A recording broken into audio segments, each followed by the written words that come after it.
President Bill Clinton raised some eyebrows, thank you, yesterday when he said that the Affordable Care Act is, quote, the craziest thing in the world.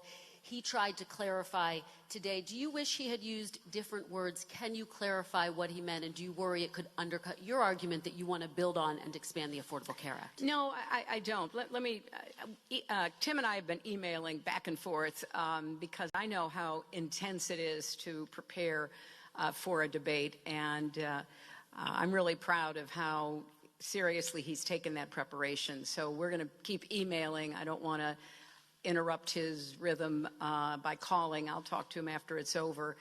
He sent me a great assessment of my performance in the first debate, which I found right on the mark and very helpful. Now, with respect to the Affordable Care Act, I've been saying we've got to fix what's broken and keep what works. And that's exactly what we're going to do.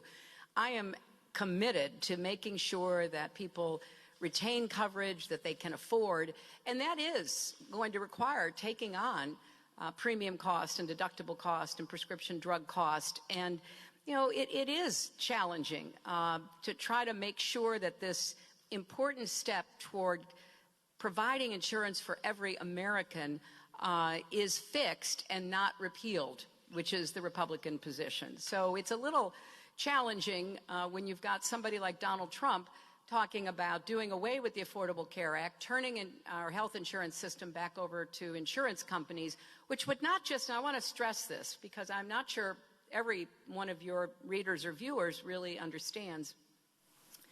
What that means is not just that the 21 million people on the exchanges would lose their coverage. If you repeal the Affordable Care Act, that means every American who is insured through your employer will all of a sudden go back to the days when insurance companies could deny you health care because of pre-existing conditions, where you would have lifetime limits, where young people would not be able to afford coverage, whereas now they can stay on their parents' policies until the age of 26. All that and more is part of the Affordable Care Act. So this is a really big deal because it affects about 195 to 200 million Americans. And so people need to really pay attention when Trump says he's going to get rid of it and turn it back to the insurance companies.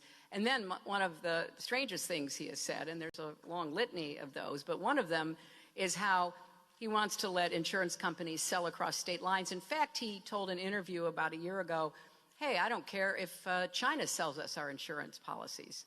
I mean, imagine getting approval for your drug by calling Beijing. I mean, there's just so much that he doesn't either understand or care about.